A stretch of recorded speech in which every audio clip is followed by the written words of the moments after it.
30 నిమిషాలలో నొప్పి లేకుండా వేడికోస్ స్వయం చికిత్స ఆవేశ హాస్పిటల్ హైదరాబాద్. నమస్తే రమగారు. నమస్తే జయ. రమగారు, అదృష్టం కలిసి వస్తుందంటూ ఉంటాం. పలానా వస్తువు మన ఇంట్లో ఉందనుకోండి, చాలా అదృష్టం అంటాం. మనీ ప్లాంట్ పెంచుకుంటే చాలా డబ్బులు విపరీతంగా కట్టలు కట్టలు వచ్చేస్తాయి అనుకుంటాం. కట్టలు కట్టలుగా మనీ ప్లాంట్లు పెంచుకునే వాళ్ళకి డబ్బులు ఉన్నాయి లేదా ఎప్పుడైనా ఇంటర్వ్యూ చేయి మైక్ పుచ్చుకున్నావు. తప్పకుండా అట్లా కొన్ని నమ్ముతూ ఉంటాం కదా, నిజంగా అసలు అది సాధ్యమవుతుందా?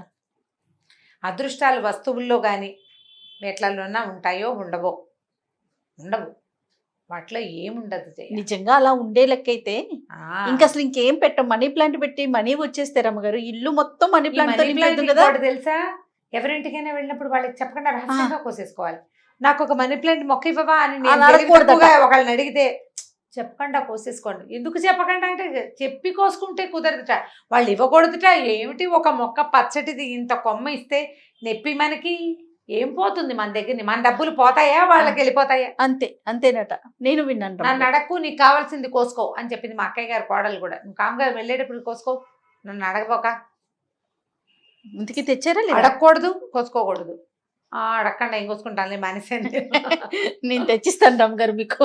మనీ ప్లాంట్ తోటి మా ఇంట్లో మనీ ప్లాంట్లు బాగా రావు జయ్యా. నేను ఎవరింట్లో మనీ ప్లాంట్ చూస్తే నాకు ఆశ్చర్యం కడుతుంది. ఏమిటి వీళ్ళు ఎలా పెంచుతున్నారు? నాకు మెంతులు కొత్తిమీరలు అవి బాగానే వచ్చేస్తాయి. అవునా? మెంతులు కొత్తిమీర ఇప్పుడు మైక్రో గ్రీన్స్ బాక్సులు నిండా రమ్మగారు. మీరు చెప్పిన తర్వాత అంతకు ముందే నేను మన రైతులు చేశాం కదా, పెట్టాను. మెంతులు రాలేదు రమ్మగారు నాకు. ఆవాలును శనగలు ఇవన్నీ వచ్చేసినాయి. మరి ఏదో మిస్టేక్ చేశాను అనిపించింది నాకు. మెంతులు కొంచెం మారిపోతుంటాయి. ఆవిడెవరిదో ఒక వీడియో ఉంది, మెంతులు పడిపోతున్నాయా మెంతి మొక్కలు ఇలా చేయండి అది. ఎలా చేయాలో వినలేదు, అది మాత్రం చూశాను నేను. చచ్చినా నాకు మనీ ప్లాంట్ రాదు. అవునండి, నేను ఇస్తాను, ట్రై చేయండి ఇంకోసారి. చూద్దాం. నేను ఎప్పుడు నీటిలో పెడతాను, ఎంత పెట్టానో అంతే, సంవత్సరమైనా అలాగే ఉంటుంది. అది ఏం అవ్వదు, పెరగట్లా. అది పెరగదు తరగదు, అలాగే కూర్చుంటుంది.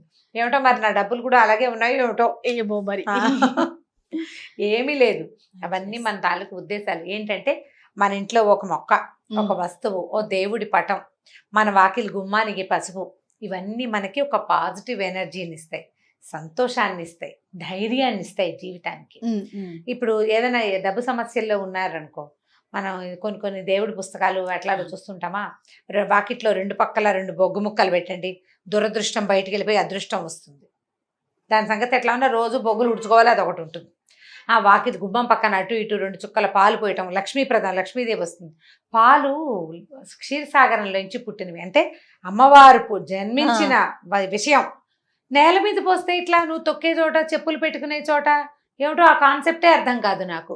ఇంకా అదృష్టం వస్తాయని అవేవో పెట్టుకోండి, పర్సులు ఇవి పెట్టుకోండి, గుమ్మానికి అవి తగిలించండి, వాకిట్లో విన్షన్స్ టింగ్ టంగ్ టింగ్ టంగ్ సౌండ్స్ వచ్చేవి. విరక్తి వస్తుంది. రాత్రిపూట ఎప్పుడైనా గాలి వస్తే ఆ టింగో టంగో టంగో అని మోగి దాన్ని విరక్కొట్టి పారేద్దాం అనిపిస్తుంది. దానివల్ల వచ్చే అదృష్టం ఏముందో తెలియదు, కానీ విసుగు ఎక్కువగా ఉంటుంది. అదృష్టాలు వస్తువుల్లో లేవు, విలువల్లో ఉన్నాయి, విధానంలో ఉంది. ఇవి 2 సరైన ఉంటే ఆటోమేటిక్గా వచ్చేస్తాయి.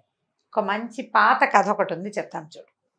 ఎవరి అదృష్టం వాళ్ళది, మనం చెప్పలేకపోతాం కదా, చెప్పలేము మనం. అంతే కదండి. ఒక ఊళ్ళో ఒక ఆయన ఉండేవాడు. ఈయనకి కాస్త ఏదో కొద్దిగా పొలం ఉంది, కాసిన గేదెలు గొడ్లు అవి ఇవి ఉన్నాయి. ఏమిటో పెద్దగా కలిసి రావట్లేదు, డల్గా దీనంగా ఉండేవాడు. ఆయన ఫ్రెండ్ ఒక ఆయన వచ్చాడు. ఈ ఫ్రెండ్ వచ్చిన ఆయన ఎవరు? వాళ్ళకు ఒక మేనబావ, దూర బంధువు. అయితే సరే ఏమన్నారు, ఒకళ్ళ కష్టాలు ఒకళ్ళు చెప్పుకున్నారు. ఏముంది, మీ ఊళ్ళో ఎలా ఉంది, మీ ఊళ్ళో ఎలా ఉంది, పంటలు బాగా పడితే ఏం పంటలు రా బాబా, ఏది పెద్దగా వ్యవసాయం కూడా కలిసి రావట్లేదు, గొడ్డు గోదా ఉన్నా ఖర్చులకు సరిపోతున్నాయి, ఏమీ డబ్బులు పెగలటం లేదు, ఏమీ లేదు అన్నాడు అని చెప్పాడు ఈ ఊళ్ళో ఉన్న ఆసామి. ఈ వచ్చిన బావ ఏమన్నాడంటే, ఒక 2 రోజులు ఉండనీరా, నాకు ఏదైనా తడుతుందేమో నీకు చెప్తానన్నాడు. సరే 2 రోజులు గడిచింది. 2 రోజులు గడిచాక ఆ బావ వెళ్ళిపోతూ ఏం చెప్పాడంటే, ఒరే ఒక మంచి విషయం ఉందిరా, ఈ మీ ఊరి పొలిమేరల్లో మీ పొలాలు అవి దాటాక ముందుకెళ్తే అక్కడ ఒక మంచి చక్కటి చెట్లు ఉన్నాయిరా, వాటి మీదకి వాలే హంసలు అదృష్టాన్ని తెస్తాయి. కాకపోతే ఆ అదృష్టాన్ని తెచ్చే హంస పొద్దున్నే వస్తుంది, సాయంకాలం వస్తుంది. పొద్దున 6, సాయంత్రం 6. నువ్వు 6 గంటలకల్లా ఈ పొలాలన్నీ దాటి ఆ చింతల తోపు దగ్గరికి వెళ్ళావా, హంసలు వస్తాయి. నీ టైం బాగుంటే నీకు కనపడుతుంది. అనిపించిందో అదృష్టం అదృష్టం వచ్చేసినట్టే. నువ్వు పొద్దున వెళ్ళాలి, సాయంత్రము వెళ్ళాలి. నీ ప్రయత్నం నువ్వు చెయ్యి. నీకు అసలే ఏమీ కలిసి రావట్లేదని బాధపడుతున్నావు. పొలాలు పండట్లేదు, గొడ్డు గోదా సరిగ్గా లేవు, పాలెళ్ళు సరిగ్గా పనిచేయరు, ఏవో చేస్తూ నీకు కలిసి రావటల్లా. కొంత కొంత ఆస్తి స్వాస్తి ఉన్నప్పటికీ నీకు కలిసి రావట్లేదు కదా. ఆ అదృష్టం తెచ్చే హంసని కంటితో చూసావో నువ్వు గెలిచేవే అని చెప్పాడు. సరే, ఈయనకి అంత పొద్దునే లేచే అలవాటు లేదు, అక్కడికి ఇక్కడికి నడిచెళ్ళేది లేదు, ఏదో చచ్చనో దేవుడు అన్నట్టుండి ఎలాగో పొలం చూస్తాడు, ఎలాగో గొడ్డు గోతా చూస్తాడు. భార్య అంది, ఏమయ్యా అసలు ఎవరైనా మంచి మాట చెప్పేవాళ్ళు ఉన్నారా లోకంలో? అన్నయ్య చూడు ఎంత గొప్పవాడు, అదృష్టం తెచ్చే హంస అసలు మన పొలాల దగ్గర ఉండటం ఏమిటి, ఆయన చెప్పటం ఏమిటి, ఇదేమిటో నువ్వు చూడాల్సిందేనయ్యా. మళ్ళీ యజమానే చూడాలి. వెళ్ళి భార్యామణో కూతురో కొడుకో చూస్తే కుదరదు. 6ంటికి మీ ఇంటి నుంచి బాగా నడిస్తే పొలాలు వెళ్తాయి, పొలాలు వస్తాయి, పొలాలు దాటితే చింతలు తొక్కొస్తుంది. 6కి అక్కడ చేరాలంటే నువ్వు ఎప్పుడు లేవాలి? 4కి లేవాలి కనీసం. పోని హీనపక్షం 5కైనా లేవాలా? 5ంటికి లేచి కాస్త ఏదో పళ్ళు మొహం తోముకుని, లేదా చెరలో కడుక్కుంటాడు అనుకో మొహం, పల్లెటూళ్ళలో అలాగే చేస్తారు. ఈయన 5కు బయలుదేరి 6 గంటలకు అక్కడికి చేరాలి. మొదటి రోజు వెళ్ళాడు. ఆ చింతల తోపు దగ్గర ఉన్నాడు. ఏవో పొంగలు వచ్చినాయి, కొక్కరాయలు వచ్చినాయి, అవి ఇవి ఎగురుతున్నాయి, చిలకలు తేలకలు బాగుంది. ఏం హంస కనపడలా. నీకు అదృష్టం ఉంటే కనపడుతున్నాడు. అయ్యో మనకు అదృష్టం లేదు అనుకుని వెనుదిరిగాడు. వెనక్కి తిరిగి వస్తుంటే తన పొలంలో కుప్పేసుంటే పక్క పొలంలో వాడు తన పొలంలో ఉన్న కుప్పలో నుంచి కొంత పట్టుకెళ్ళి వాడి పొలంలో వేసుకుంటున్నాడు. ఈయన హడిలు పడి ఎవడరా నా పొలం నుంచి తీసుకెళ్తున్నాడని కేకలు పెట్టాడు. ఆ పక్కింటి ఆయన కంగారు పడి పక్కనున్న పొలం వాడు అది ఏలే బాబు ఫస్ట్ టైం చేశాను అని ఏదో సారీ చెప్పాడు. ఏం పిచ్చి వేషాలు వేస్తున్నావా, ఇట్లా ఎన్నిసార్లు తీసుకెళ్ళావు, అందుకేనేమో మాకు పంట అసలు ఇంటికే చేరట్లేదు అని పోటాడాడు. ఓ 2 చెంపకాయలు కొట్టాడు. దొమదొమలాడుతూ ఇంటికి వచ్చేసాడు. ఇలా అయిపోతుంది, ఇప్పటికి ఎన్నిసార్లు ఇట్లా అయ్యిందో, పొలానికి కాపలా పెట్టాలి లేదా పొద్దున్నే వెళ్ళి చూసుకోవాలి అనుకున్నాడు.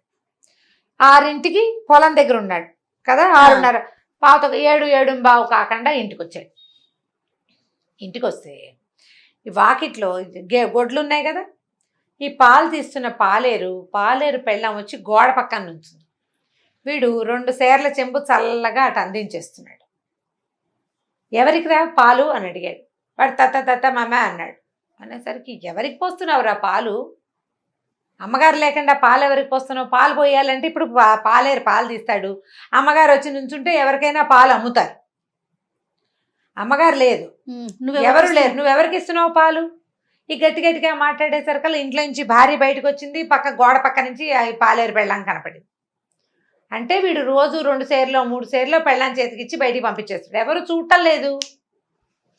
ఈయన హంస సంగతి ఎలా ఉన్నా పొద్దున్నే కొత్త సంగతులు తెలిసినాయని ఇంట్లోకి వెళ్ళిపోయాడు. పాలేరు 2 చెంపకాయలు పీకాడు. పో నా పని నుంచి మానేసేయి అని పంపించేశాడు. ఇంకోళ్ళు ఎవరినో ఇంకో పాలేరుతో పాలు తీర్చుకుందాం అనుకున్నారు. సాయంకాలం 6 అయ్యేసరికి మళ్ళీ వెళ్ళాలి. ఆ హంస కనపడద్దు. సాయంత్రం కూడా మళ్ళీ నడిచి వెళ్ళాడు. ఏమీ కనపడలే, హంస లేదు. వస్తుంటే ఊళ్ళో వాళ్ళు వీళ్ళు పెద్దవాళ్ళు కనపడ్డారు. ఏరా అబ్బాయి ఎలా ఉన్నావు, ఈ మధ్య కనపడలేదు అని ఏవో ప్రశ్నించారు. పిచ్చాపాటి 2 మంచి మాటలు మాట్లాడుకున్నారు. పక్కనే రాముల వారి గుడి ఒకటి ఉంది, రారా గుళ్ళోకి వెళ్దాం అని పిలిచారు. కాళ్ళు కడుక్కున్నాడు, గుళ్ళోకి వెళ్ళాడు. ఎప్పుడు వెళ్ళలా, ఫస్ట్ ఆ టైంకి రాడు కదా అతను, బయటికి ఇంట్లో కూర్చుని ఉంటాడు బద్ధకంగా.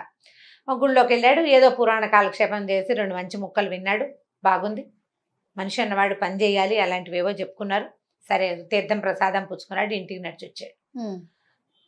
కొంచెం విసుగ్గా ఉంది. ఏమిటి, మన పొలంలో నుంచి పక్కవాడు ఎవడో తీసుకుపోతున్నాడు. ఒకటి పాలేరేమో పాలు పెళ్ళానికి పోసి పంపించేస్తున్నాడు. ఎక్కడికో ఎన్నిసార్లు జరిగిందో. సరే కానీ నడవటం వల్ల ఏదో కొంచెం కాస్త ఇదిగా ఉంది. మంచి నిద్ర పట్టింది. అంతకుముందు అతను చెప్పాడు వాళ్ళ బాబాకి, నాకు రాత్రిళ్ళు నిద్రే పట్టదు, రాత్రంతా మెలకుగానే ఉంటా, తెల్లారుజామున నిద్ర వస్తుంది, పొద్దున్నే లేవలు, నిస్సత్తుగా ఉంటుంది. నీకు రాత్రి పడుకోకుండా తెల్లవారుజామున పడుకుని 11కి 9కి 17కి లేస్తే ఎలా ఉంటుంది, ఏం బాగుంటుంది? 17 కూడా ఉంటాయి, 17కి లేచే వాళ్ళు కూడా ఉన్నారు. నువ్వు 12 నుంచి 5 లెక్కెట్టిపోయే అవతలకి అది 17. అలాంటి వాళ్ళు కూడా ఉన్నారు, పగలల్లా పడుకునే వాళ్ళు. వాళ్ళ ఉద్యోగ రీత్యా పాపం ఇప్పుడు తప్పట్లేదు అనుకో జయ, ఒకళ్ళని అనకూడదు కానీ ఇప్పుడు ఉద్యోగాలు అలాగే ఉన్నాయి పాపం. ఉద్యోగ రీత్యా అంటే అసలు అది సమస్య కాదు, దాన్ని మనం మాట్లాడుకోవాల్సిన అవసరమే లేదు. సరే ఇది అయిందా. మర్నాడు లేచాడు. 2వ రోజు 3వ రోజు 4వ రోజు 5వ రోజు రోజు లేవటం మొదలుపెట్టాడు. రాత్రికి పట్టింది నిద్ర. ఏనుగులు వచ్చి తొక్కినా లేవలేదు అతను. 9-9:30 కల్లా అన్నం తినేసాడు, పడుకుని నిద్రపోయాడు. తెల్లవారి పావుతొక్క వరకు మెలకు వచ్చేసింది. మరి రాత్రి పెందరాళ్ళు పడుకుంటే చచ్చినట్టు రాదు మెలకువ, కాల నిద్ర సరిపోయింది కదా నిద్ర. పొద్దున్నే లేచాడు, హంసను చూడ్డానికి పోయి మళ్ళీ వెళ్ళాడు. మరి వెళ్ళాలి కదా. అక్కడి నుంచి రెండో రోజుకి అతనికి ఏం తెలిసిందంటే తన పొలం గట్లు ఇదివరకు అంటే నడిచి వెళ్తూ ఉంటే సడన్ గా పక్క వాళ్ళ పొలంలోకి వెళ్ళిపోయిన ఏమిటా అని చూసుకున్నాడు. చూస్తే తన దారిలో తన గట్టు అవతలకి జరిగింది. అంటే తన పొలం చిన్నదైపోయి పక్కవాడి పొలం పెద్దదైపోయింది. ఎలా? నువ్వు చూసుకోవట్లేదు, వాడు జరిపేశాడు అంతే. అక్కడి నుంచి చర్చలాడుతూ మళ్ళీ ఊళ్ళోకి వెళ్ళి పెద్దవాళ్ళు 2-3 పిలిచి నా పొలం గట్లు జరిపేశారు మా పక్క పొలాల వాళ్ళని, వాళ్ళతో చూసుకుని ఎవరినో పిలిచి వాళ్ళని కొలతలు వేయించి మళ్ళీ పొలం గట్లు సరిచేయించాడు. సాయంకాలం మళ్ళీ వెళ్ళాడు, గుళ్ళోకి వెళ్ళాడు.